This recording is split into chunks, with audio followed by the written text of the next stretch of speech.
Good evening and welcome to the Fumblerooski Podcast by Power 88 Dean Radio. I'm your host, Adam Wright, alongside co-hosts Justin Tucker and Brian Mucker. So we will get to some Super Bowl coverage, but first we have to touch on something crazy that happened, some breaking news from this weekend. Matthew Stafford, longtime Lions quarterback, 12 years, has now been traded to the Los Angeles Rams. Now, I think it comes as a surprise to all of us, the fact that he's been traded so soon. And even just the fact that it's just crazy to think that this guy's been traded at all after so long with one team. Just to think about it. I know there's been a lot of long-time players for one organization. I mean, last offseason, we had Phillip Rivers leave, and most notably, obviously, Tom Brady left. So in the trade, the Rams gave up 2 first-round picks, a third-round pick, and Jared Goff. So they gave up a lot in this trade. So it's worth noting to put out there that the Rams haven't had a first-round pick since 2016. All right, and they won't have one now until the year 2024. So that's 7 years without having a first-round pick. And all of that was for Goff, and now they're trading him away to add in 2 first-round picks. So I think the big question we should ask here, you guys, is it Super Bowl or bust now for the Rams?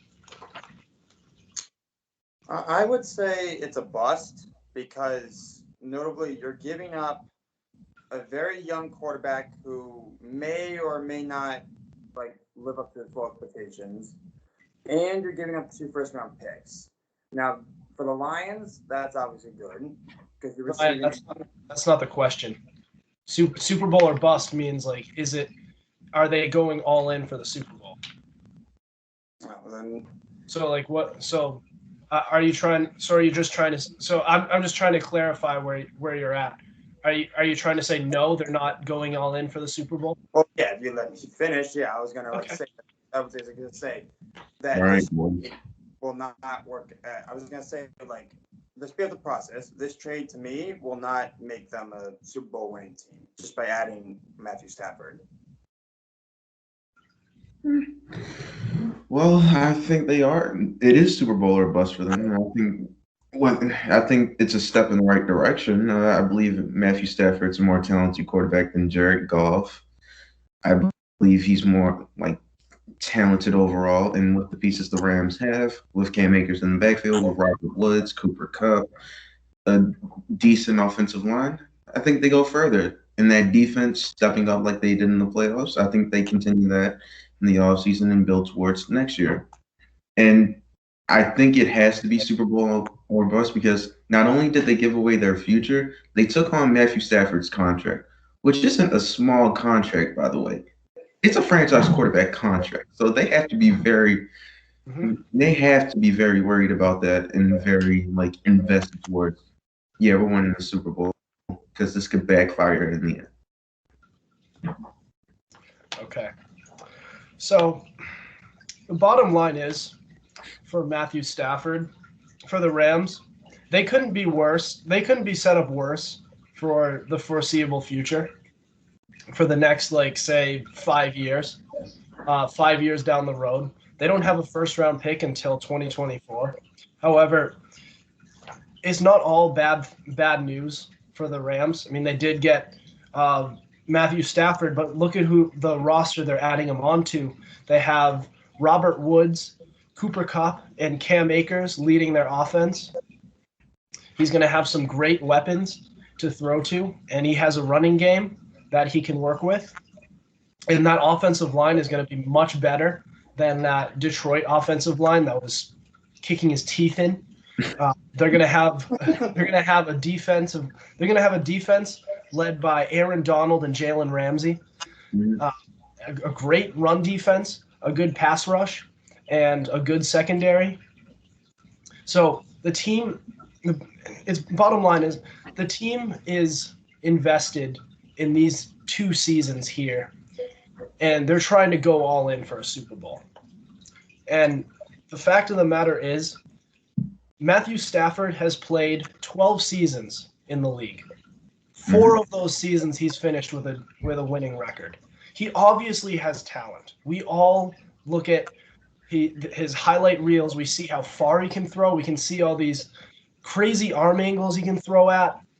He obviously has the abilities. Now he has to prove he can win. So the bottom line is, it's absolutely Super Bowl or bust. This is a huge test for Matthew Stafford to prove if he actually has what it takes to be this great quarterback that everybody's saying he is, or if he's just some stiff who's really talented but just can't win to save his goddamn life.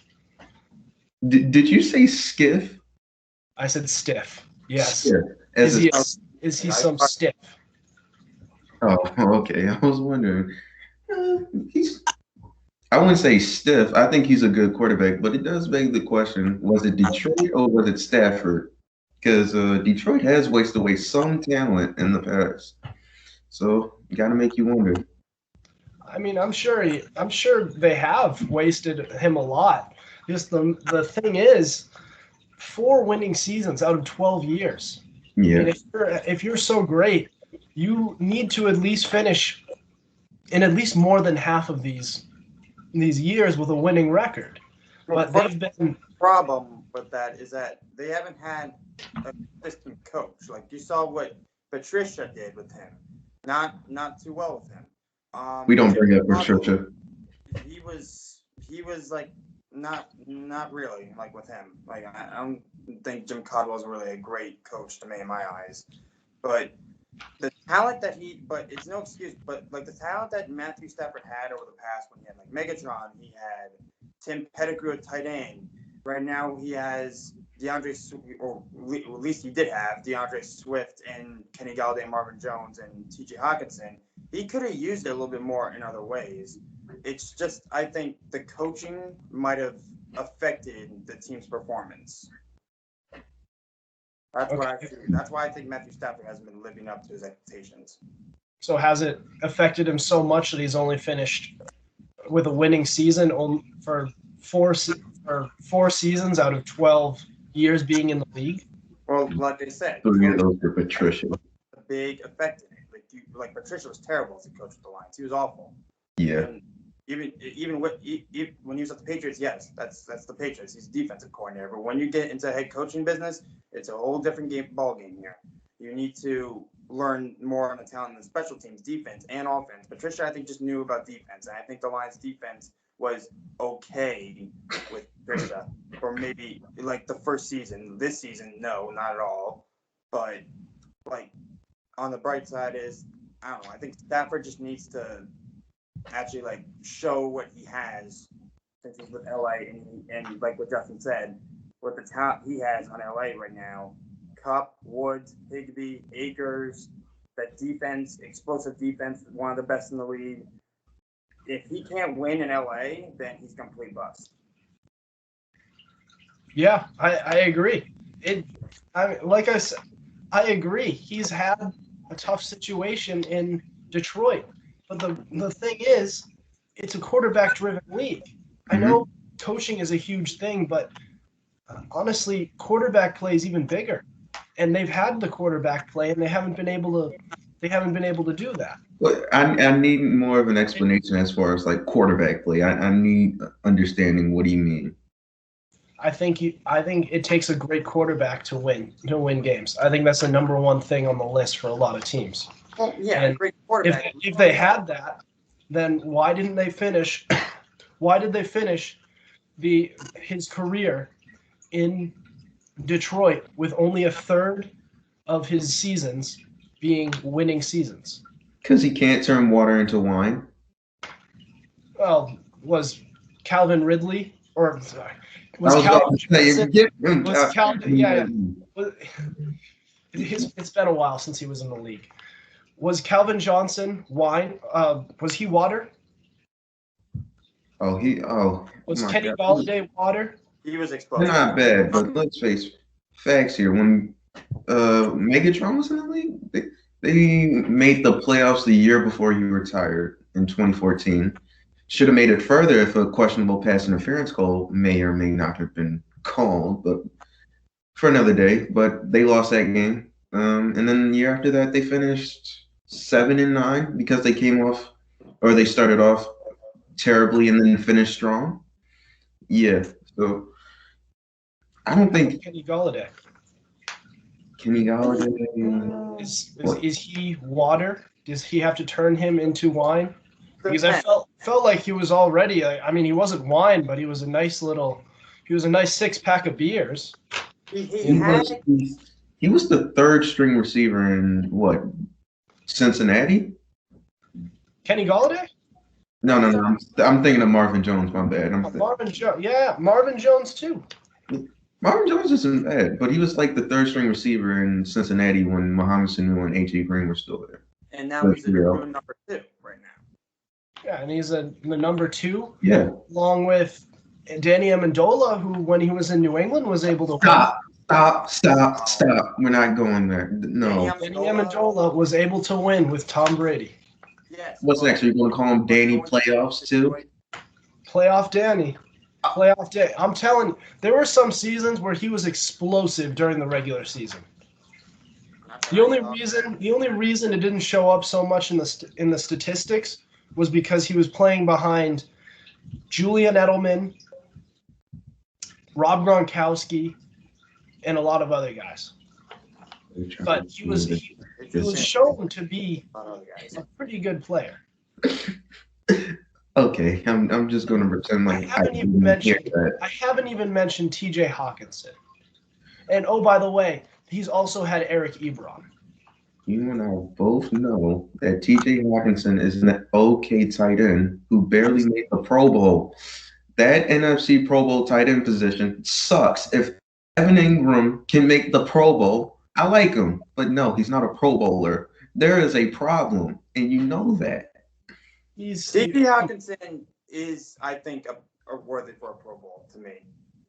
They're who else would be? That's my point. Everybody in the NFC is not really doing too good as far as the tight end spot goes. The fact that Evan Ingram made it is tantamount to that. The AFC is stacked with elite tight ends. The NFC is the opposite. Well, yeah, you have one of the best in Travis Kelce on that side. You also have Darren Waller and you have Mark Andrews. Yeah, no kidding. All right. Well, we're getting off topic. Yeah, we're getting off topic. The point is target. T.J. Hawkinson, valid target. Yeah. You could talk about Ndamukong Suh on the other side. You could talk about Darius Slay on the other side, who he's had over his career.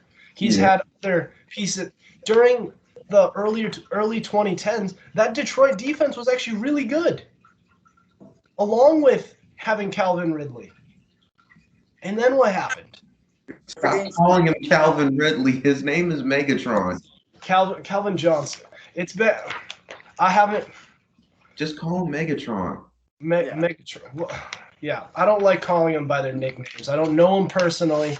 I'm not gonna I go up to this fiery-haired kid. I call him Dumbass.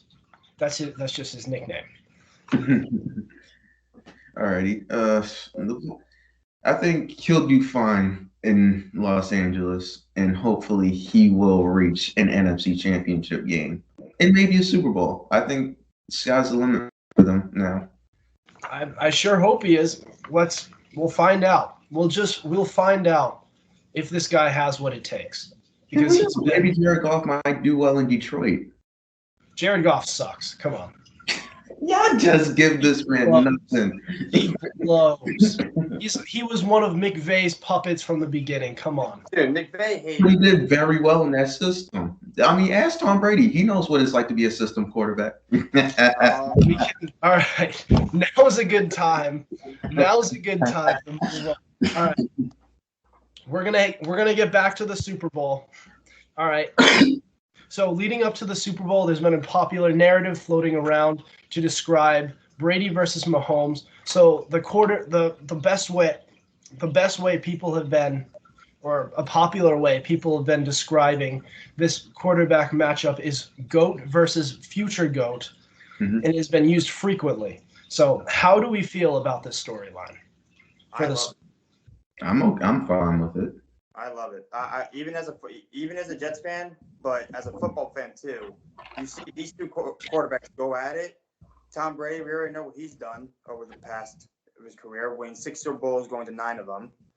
Well, I think this is his 9th. He's going. Well, 10th he's going to.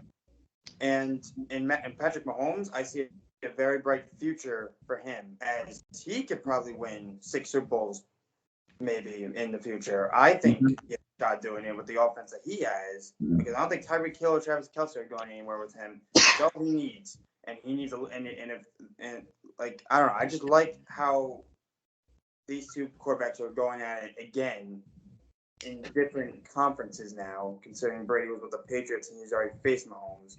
But now they're in the Super Bowl together. We get to see top-notch talent, basically top-notch offenses, go at it with each other. Yeah, I think it's fun. The reason I'm okay with it is because, Tom Brady, he is who he is. Been to the Super Bowl 10 times, won 6 of them. Hopefully, trying to get a 7th this time around. Patrick Mahomes, you see like an increase every time you see him. First year rookie, didn't really play much. Second year became MVP, 50 touchdowns. Faced Tom Brady in the AFC Championship game. Almost beat him too, if it wasn't for an offsides penalty. The year after that, won the Super Bowl. And so he's back at it again, at another Super Bowl. So what is that? 2 Super Bowls out of his first 4 years? That, to me, that's about 3 out of his years starting. That's actually pretty impressive. Not many quarterbacks can say that. I only know one off the top of my head, and he's also playing in the Super Bowl. So yeah, I think we should be okay with it. I wouldn't be like ecstatic with that one, but it's all right. It's a fun little headline to have right now. Okay, so here's the way I see it. There can only be one GOAT. Hence the meaning, greatest of all time, not one of the greatest of all time. You spell it out GOAT, not O GOAT. Like one of the greatest of all time. Just having these multiple GOATs or GOAT categories to take away from the meaning, it kind of takes away the meaning of being the greatest, because you're not the greatest at this point when you're called the GOAT. You're just one of them. All right. The way I see it, you're either the GOAT or you're not. All right. There's no Aaron Rodgers, arm talent GOAT, or Joe Montana, Super Bowl GOAT, or Mahomes, future GOAT, or Dan Marino, wasted career GOAT. Like. The best way to describe this storyline, a better way to word this storyline, is past versus present. All right. There's the face of the league for the past 2 decades, going up with who's going to be the new future face of the league in Patrick Mahomes. Now, whether or not what he does during his career whether or not he becomes the GOAT, that remains to be seen. In my opinion, it'll most likely take his entire career to do that. But it's possible. He has the talent. He has a good head on his shoulders. But bottom line is, no GOAT versus future GOAT. Just GOAT. Just GOAT. Right. Well, then explain this to me. Bottom line, get rid of this narrative. Well, then referring back to other sports besides football, we look at baseball, we see Babe Ruth and Teddy Williams. Who do you think is to go in that? Then we got in hockey, we got Gordie Howe and Wayne Gretzky. Who's the GOAT there? When Wayne Gretzky broke a lot of Gordie Howe's stats. And in basketball, we got Jordan LeBron. Who do you think is the GOAT in those sports then? If you're saying that Mahomes cannot repeat the stuff that Brady's already accomplished. I think Mahomes could easily go to like the 10 Super Bowls. The dude is in his 20s. Easily? It's not easy. He's making it look easy. Do you know what the second most Super Bowl appearances was behind 10 with Brady? The Patriots? 5. with Oh, John. you're talking 5. All right. Well, then that might be the case, but I could still see Mahomes repeating what Brady's done. It not maybe in all the stats, but Super Bowl wise, going to the Super Bowls and winning Super Bowls, I think Mahomes can do that. The only problem is other teams like Buffalo might be a little bit in a factor because Buffalo looks like they're about to be a Super Bowl team within the next couple of years.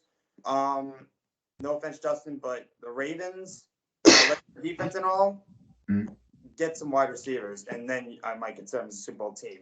That's all I got. Super Bowl team, but it is what it is. Yeah, I agree. There's a chance, but it's not that he could in the future. But he's not future. His name is not future GOAT. His name is Patrick Mahomes. He doesn't even belong in the GOAT conversation yet.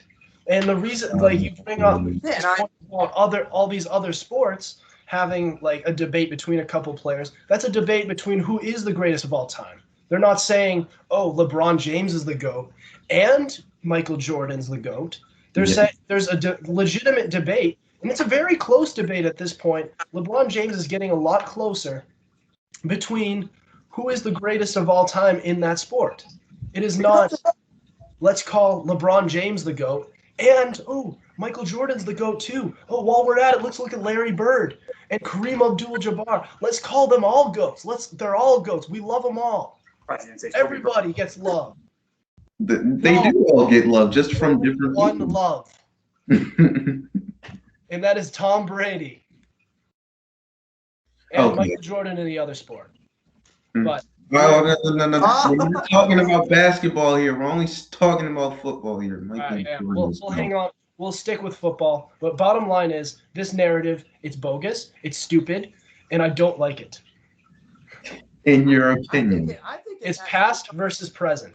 I think it has to do something because he's on the Chiefs and he's on the Patriots. Because if you see Patrick Mahomes in a Patriots uniform, you would change your words around here. You would say, oh, Tom Brady? Oh, yeah, who is he? He's the past. All right, he's the past. Now we're on the present. Mahomes, he's the future GOAT of New England. You would definitely say that. And every New Englander would also say that. No chance. Because in my classes, we hear like professors are saying, oh, who do you want to win the Super Bowl? All right.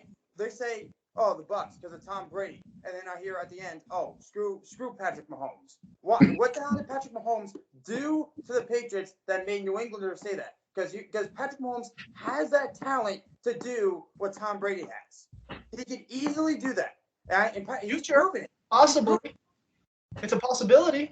So does Aaron Rodgers. But he's a stiff. No. Aaron Rodgers. Who's a stiff in the head? Aaron Rodgers.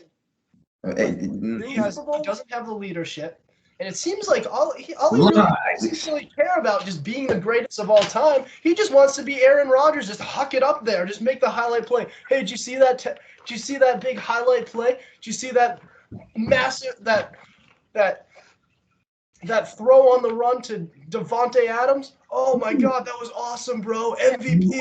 Oh my God, Pat McAfee saying, what did he say? He said, well, down years for me are career years for other teams, for other players. So like, he's right. Hey, for me to have down years. It's just okay. Why don't I just go 7-9 every year and I just wind up as an MVP candidate? That's okay. Because I'm putting up great stats.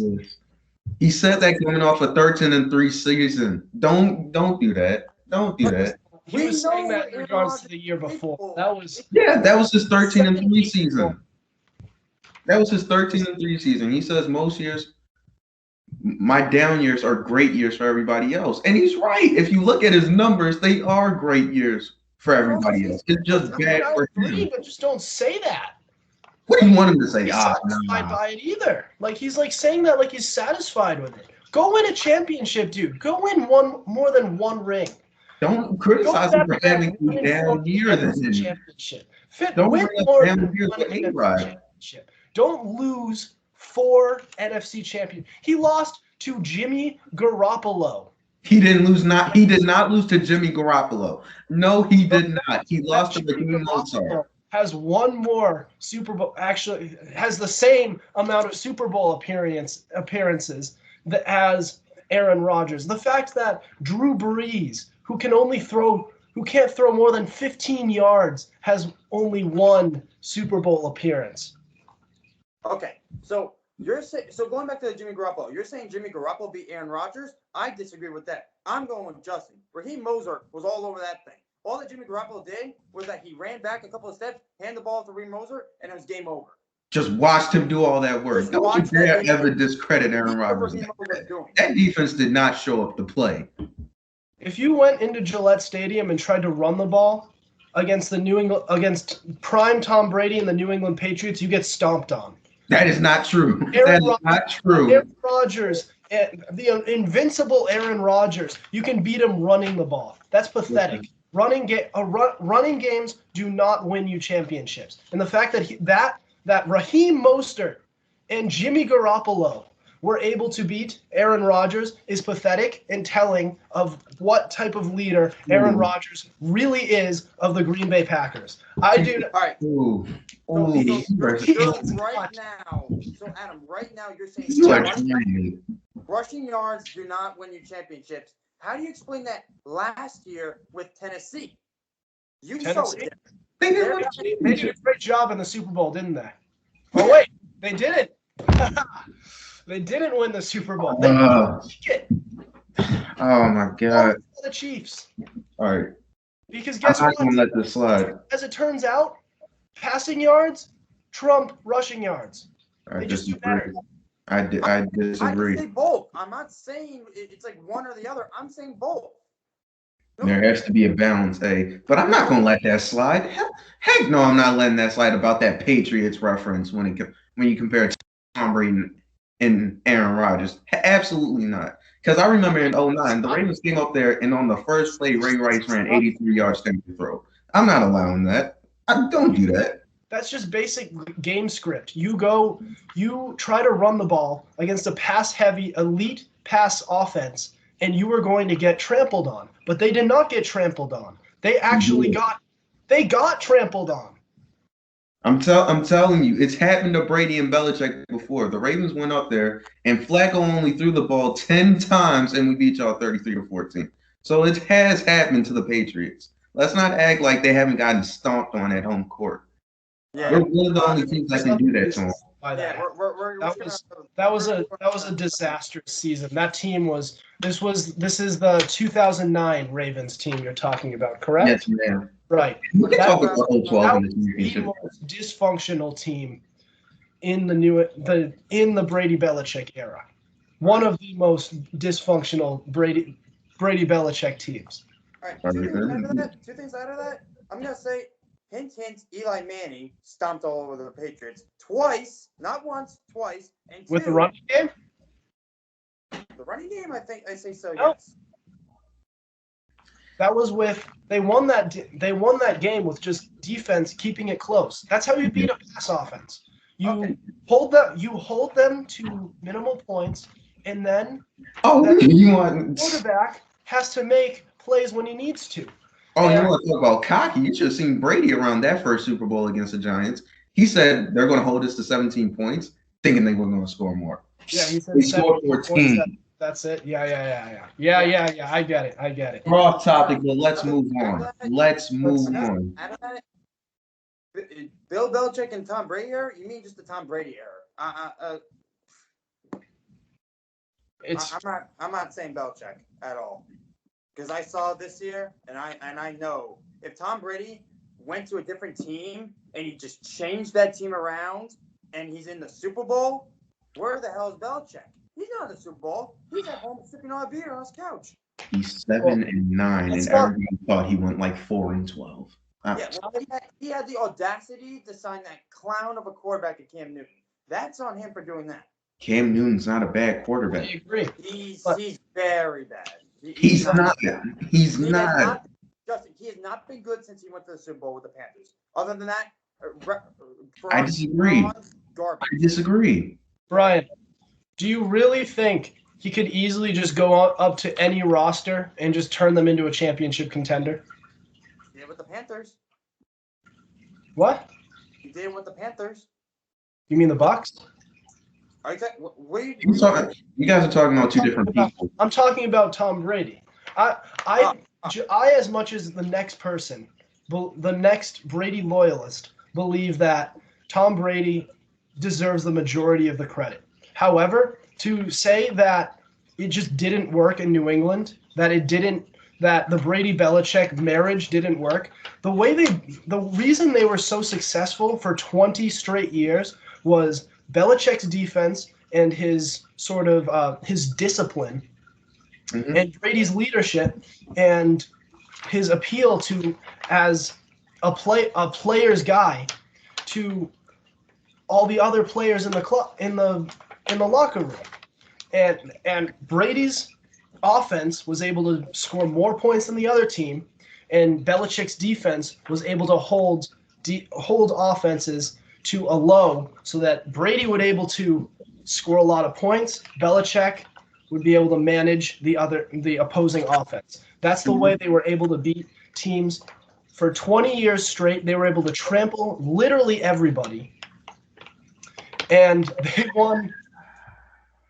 They won for 20 years straight because it turns out when you have a coach who is buttoned up, who is even keeled, and doesn't take crap from anybody, then who is a defensive minded head coach, and you pair him with a leader like Tom Brady, an all-time great quarterback like Tom Brady, you're going to get offense and defense, and you're going to win consistently.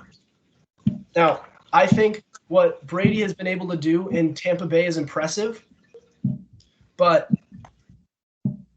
I hate Bruce Arians, and I do not trust the Tampa Bay Buccaneers. That's been my assessment all year for the Tampa Bay Buccaneers. I trust Brady. I do not trust the Buccaneers. That's just an organization that has a losing culture. I think it's going to take it would take a couple of years for Brady to be able to transform that team, and those are years that he just doesn't have. He has maybe one more year left, and then that's it. All right, let's go on to our last segment. All right, so despite going to the Super Bowl, Tom Brady and Rob Gronkowski have drawn mixed reactions from the New England area about them being in the championship team, in the championship game. So I ask you guys, who should Patriots fans root for? Because it has been fairly even. It's no question that they should not be rooting for the Bucs on this one, because you have your former franchise QB and tight end in that game, Rob Gronkowski and Tom Brady. Those guys have gone to. I know Brady's 9, and I think Gronkowski's either 8 or 9 because I know he retired. But those two have brought many people's eyes, have brought out many people to New England to watch these guys play. I have the Bucs in this one that Patriots fans will be rooting for. Yeah, I think Brady, Gronk, everybody loves them, especially if you're a Patriots fan. I think that's the team you should be rooting for. I don't think you should be rooting for the Chiefs if you're a Patriots fan. Why are you rooting for an AFC team, if anything? So I think, yeah, you should root for the person that won you 6 Super Bowls and wish them best of luck, and hopefully they win another one. Tom Brady winning his, 8th? 7th? All right. 7th. 7th? He's trying to win his 7th one. Okay, I lost track at this point. I don't know how many he's been to. Yeah, so a Bucs loss, and I don't think a lot of New England fans understand this, it would mean more to the Patriots than you would think. All right, so the Chiefs winning this game, winning the Super Bowl, would mean they win back-to-back Super Bowls. They've gone to at least the AFC Championship 3 years in a row, all in the beginning, sort of the beginning of this early little dynasty. I told you yesterday, Justin. This Chiefs team is arrogant. They believe they're already a dynasty before they've even won their second Super Bowl. They've been playing down to teams all year long. They've been arrogant. They've been playing bored, and this is already becoming a team that I want to root against. Well, why do you think And that? Why do you think? Why do you think that? What do you mean they've been playing down against other teams? What do you mean by against teams, it means they barely come out alive against teams like the Falcons later on in the year. Yeah. Okay, then It means, I can't agree with that. a mediocre team led by Derek Carr and their number one receiver Henry Ruggs I'm sorry, but the wind Raiders up played actually awful making it a somewhat close game. Mm-hmm. They lost to him once. They nearly lost to him a second time. Yeah. It means, and them win it, and them being able to put in this little effort and then wind up becoming a dynasty. This not only becomes a problem because we have a team that everybody roots against that isn't the Patriots, but this threatens the early 2000s Patriots dynasty when they won 3 out of 4 Super Bowls. That team was humble. That team won with determination. They had guts. They had their heads down. They did their jobs, and they were an extraordinarily great dynasty of football teams. They were unbelievable. Good young quarterbacks, 6th-round draft choice, and then this team led by these arrogant a-holes comes along. They overtake this team with minimal effort. Hell no. Are you just butthurt or something? How do you think everybody else felt when you guys were having your little dynasty? Yeah, like honestly, like I'm sure. Honestly, how do you think everybody else felt? That's We gonna don't piss care us about off. the Chiefs right now. It's more particular for Patriots fans because this, like I said, this threatens the New England Patriots dynasty of the early 2000s. People are going to say that this was better, than that. And then on top of that, you have Andy Reid, who threatens Belichick's legacy. I know Belichick has had taken a little bit of a hit already this year, but to have Andy Reid enter the conversation, that's not good either.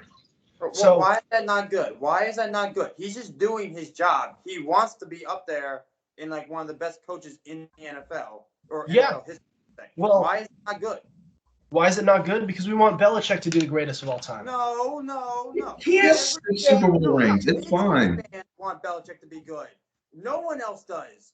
No other people that went through the misery in the playoffs, like the Jets or the Ravens. I can name many other teams. Steelers. No one wants Belichick to be good. They absolutely hate his guts. The Patriots fans? No. Other teams that face. I'm talking about the Patriots. We're talking about Patriots fans.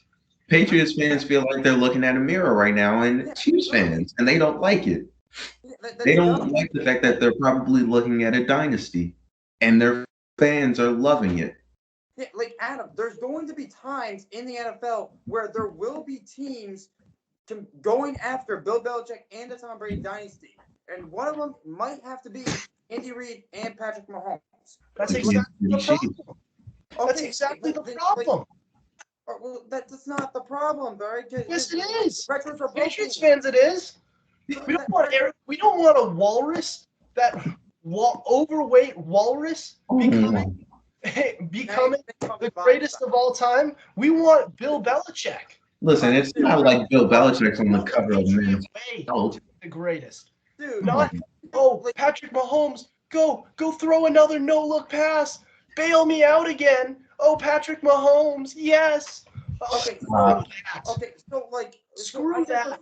Again, Adam, I could refer back to other sports. Do you think I was happy when Babe Ruth's record was broken by Hank Aaron? No, Yankee fans, I'm sure, didn't like that. They liked that record. What about Mark McGwire? Yeah, I was hoping Hank Aaron broke it. Those 61 home runs again and break Roger Maris's record when he was a Yankee. No one liked that. All right, but they moved on with they moved on with life. Patriots fans should do the same thing if that dynasty turns out to be a second best dynasty and the first dynasty turns out to be Patrick Mahomes and Andy Reid. They have to move on from that, and they can't just be crybabies about it. They have to prove themselves again. But Bryant, the difference between Hank Aaron and Babe Ruth and Andy Reid and Bill Belichick is still in the league. Babe Ruth was long retired. In fact, Babe Ruth was dead. Mm-hmm. Bill Belichick ain't dead, and he sure as hell ain't retired. Not yet. I understand that, but I'm referring that as a reference to when like Babe Ruth had this long dynasty of like many home runs that anyone's ever done, and Hank Aaron broke that. On top of it, there was a lot of segregation back then. He was African American, so that's what I'm saying. No one, as a Yankee fan, or like people who did not like colored people at the time, they did not like Hank Aaron beating Babe Ruth's record, and I could easily refer that to, let's say, Andy Reid and Patrick Mahomes breaking Tom Brady and Bill Belichick's dynasty, ripping to shreds, and like it kind of proves right there that you're making fun of Andy Reid's body weight. Like you're like salty about it. That's all I'm saying. But it's got to go at some point. I don't want Andy Reid, who isn't the greatest of all time, to be thought of over Bill Belichick as the greatest of all time. You would have to win 5 more rings in order for there to be a discussion. Yeah, like this would be a start, but now wouldn't it be? It'd be 2-6. 2-6. Yeah, like that's a start. And with a young quarterback entering a dynasty, that's a problem. That is a problem. That is a legitimate threat. Oh my God, you are worried about Andy Reid catching up to Bill Belichick. I'm just worried that people have reason. I'm never going to think that Bill Belichick is any better than that. I'm never going to think that Andy Reid is any better than Bill Belichick. I'm just worried that there's going to be some morons out there who are going to be like, oh, Andy Reid over Bill Belichick. Yeah, those out there now that Andy Reid has a ring now. We'll have those types of fans. Like anyone in the Patriots division, like the Bills, Dolphins, or Jets, can say, "Oh, Andy Reid over Bill Belichick," because they did not like Bill Belichick, because they knew what he was. They knew what Bill Belichick went through, and those teams went through 20 years of misery. So that's what I'm saying. Patriots fans don't need to be worried right now about Andy Reid and Patrick Mahomes. Andy Reid's been to 3 conference championships, won 1 Super Bowl. Right now he's in 2, maybe 2. Big maybe here. And you look at Bill Belichick, he's been to 9 and won 6. You have a lot of time if someone potentially breaks that dynasty apart. Like Patriots fans should still be grateful that they had this dynasty. Anyone would love to have that dynasty. I would love to have that dynasty, considering I'm a freaking Jets fan, all right? I'm living in misery of hell, and same with Justin. He went to misery of hell in the playoffs. He's a Ravens fan. Yeah. Who was always in his way? It was Bill Belichick and Tom Brady. Those two were always in the way with Joe Flacco and Jim. No, not Jim Harbaugh. John Harbaugh. We went 2-2 with him. I give him. Yeah, you should. So Patriots fans, I'm saying they should not worry about Mahomes yet. When it comes to time, maybe Andy Reid winning 4 Super Bowls and winning a couple championships. That's the time to worry. Brian, I don't think you understand that you're only really supporting my argument. Kind of. I'm not supporting your argument. I'm just saying that you should not be worrying right now. Of course, it's nothing to be worried about. That's why we're rooting for Tom Brady to beat the Chiefs and not for the Chiefs to beat Tom Brady. I don't care. Absolutely should be rooting for the Bucs. At this point, me and Justin's team or the Patriots are either in the finals, so no one really cares who wins this unless you're a Bucs or Chiefs fan or just a football fan. So it really doesn't matter to me who wins this one. I like both teams, so it really doesn't matter to me. So yeah. It'll be interesting to watch to see if the Chiefs actually win, because I'm gonna call Adam and see how he feels. Oh my God, they have 2 now. You can call Adam, I call Andrew. We're gonna. We're not asking about any other fans. We're asking about Patriots fans. And I think Patriots fans care a little bit about this Super Bowl. I do. Sure they do, because All right. they have two dynasties right here. They have dynasty in Adrian Mahomes, and they have their former franchise quarterback and their tight end. I'm sure Patriots fans should care about the Super Bowl this year. All right. So we're getting a little off topic. So final score predictions. We're gonna go around. What do you guys got Brian. for the Super Bowl? I have it written down. So I said I'm going to take the Bucks in this one and say that it could be a shootout or a defensive game, but I'm just going to go with a little bit of the high scoring game here. I'm going to say 35-27. Ooh. Justin, you got a score prediction? I said 31-28 Bucks. I like the Chiefs, but I don't like their O-line right now. They're a little banged up. It's not looking too good. I think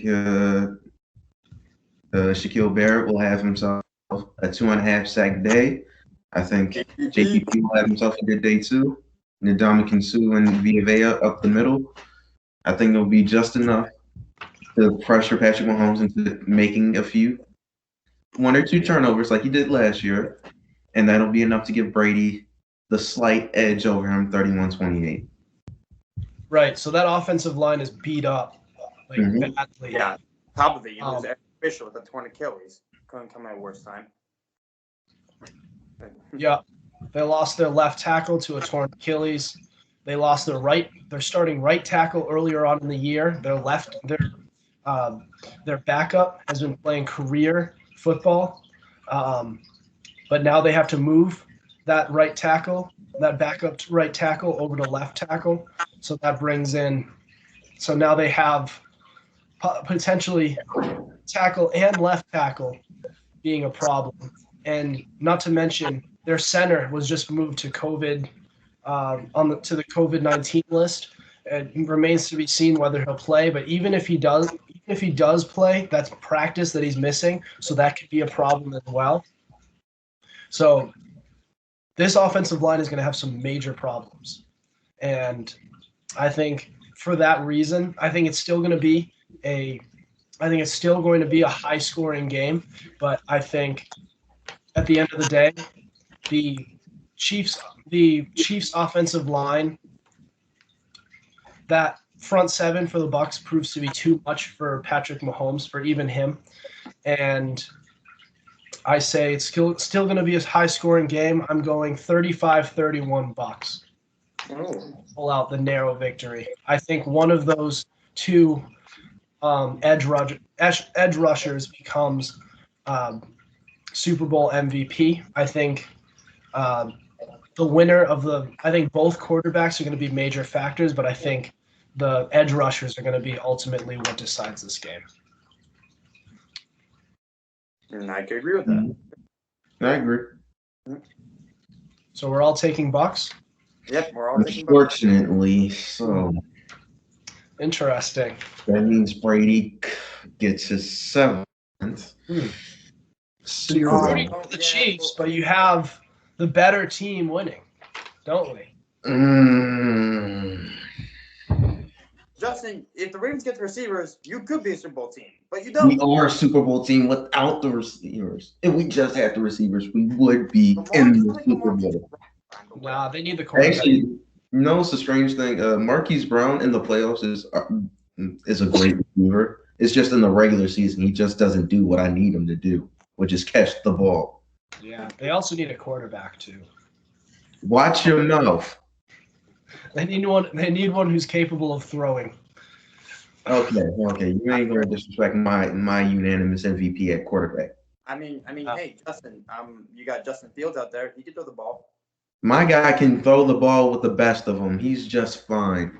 Maybe they could trade him while his value's high. No one's trading Lamar. He's staying in Baltimore. We already said we're trying to extend him. All right. Yeah. Enough of with these jokes about Lamar. We already know he's a top 10, if not top 5 quarterback. Let's stop right there. Okay, guys. All right. So that'll be it for us tonight. Make sure you guys follow us on YouTube. Subscribe. Follow us on Instagram at Fumblerooski _podcast. Yeah, so check us out, and we'll see you guys next week. Over Bye. and out. Bye.